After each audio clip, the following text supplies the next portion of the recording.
नगर पुणे में आयोजित पत्रकार वार्ता में आप सभी का स्वागत है। अखिल भारतीय विद्यार्थी परिषद की राष्ट्रीय कार्यकारी परिषद की बैठक पुणे के अंदर में संपन्न हुआ।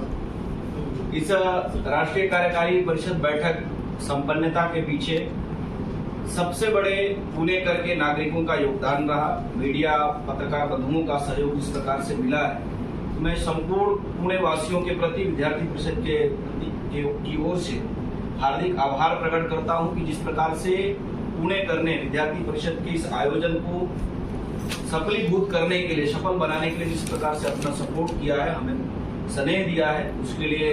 मैं पुणे के प्रति आभार प्रकट करता हूं। अखिल भारतीय विद्यार्थी परिषद की राष्ट्रीय कार्यकारी परिषद बैठक में विद्यार्थी परिषद रचना की 44 प्रांत से 355 कार्यकर्ता इस राष्ट्रीय कार्यकारी परिषद बैठक में सहभागी हुए। पुणे राष्ट्रीय कार्यकारी बैठक के अंदर में 4 प्रस्ताव के ऊपर में विद्यार्थी परिषद ने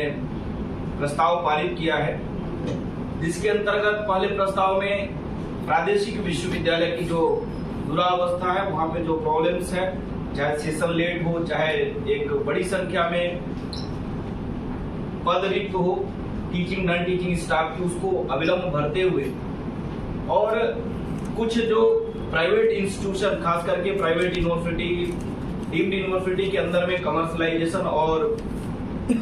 निजीकरण के कारण से जो अभी समस्या आ रही है, उसको लेकर के प्रादेशिक विश्वविद्यालय, स्टेट यूनिवर्सिटी, स्टेट गवर्नमेंट के बारे में हमने एक चौथाली प्रस्ताव पारित किया है। दूसरे प्रस्ताव के अंदर में विद्यार्थी परिषद ने तय किया है कि आनंदमयी और सार्थक छात्र जीवन का केंद्र बिंदु कैंपस बने, इस प्रकार का प्रस्ताव इस राष्ट्रीय कार्यकारी परिषद की बैठक के अंदर में पारित हुआ है। दूसरे प्रस्ताव के संदर्भ में हम सबको मालूम है कि जिस प्रकार से आज हम सभी को ज्ञात है कि स्टूडेंट, छात्र वर्तमान के साथ साथ भविष्य, इसलिए उनके ऊपर में किसी प्रकार का दबाव न हो, संपूर्णता के आधार पर स्टूडेंट का डेवलपमेंट होलिस्टिक अप्रोच के आधार पर होना चाहिए और उसका सेंटर यूनिवर्सिटी बनना चाहिए, कैंपस बनना चाहिए। इसलिए संदर्भित ये प्रस्ताव क्रमांक 2 हम राष्ट्रीय कार्यकारी परिषद बैठक के अंदर में पारित किए। वर्तमान परिदृश्य और जो भारत के खिलाफ एक वैश्विक षड्यंत्र हम सब लोग देख सकते हैं कि जिस प्रकार से आए दिन अलग अलग इंडेक्स के आधार पर भारत को एक ग्लोबल लेवल पर नीचा दिखाने का प्रयास होता है। कभी आप सब लोगों के माध्यम से हम सब लोगों को जब खबर मिलती है कि हंगर इंडेक्स में भारत को ऐसे देश से पीछे दिखाने का प्रयास होता है जिनको राशन भारत आज तक प्रोवाइड करा रहा है।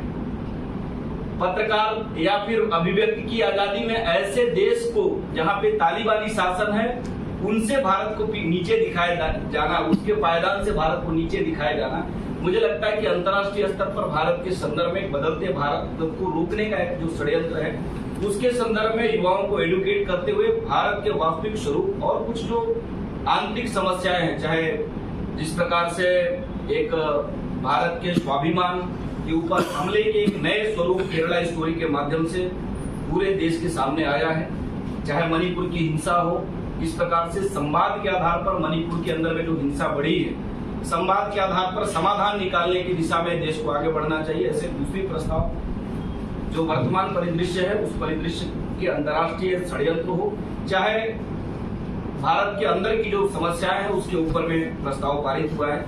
प्रस्ताव 4 के अंदर में भारत के स्व के जागरण की दिशा में संपूर्ण देश को आगे अग्रसर होने की आवश्यकता है। हम सभी को मालूम है कि चाहे डेमोक्रेसी की बात की जाए तो भारत से पुराना मदर ऑफ डेमोक्रेसी भारत को कहा जाता है। हम एजुकेशन की बात करें, उद्योग की बात करें, तो ध्यान में आता है 17वीं शताब्दी तक दुनिया के इकोनॉमी में भारत का एक बहुत बड़ा मेजर रोल हुआ करता था, और इतनी बड़ी विधाओं के साथ लेकर चलने के लिए दुनिया के अंदर में एक समय ऐसा था कि चाइना से ज्यादा भारत का ट्रेड रोल हुआ करता था।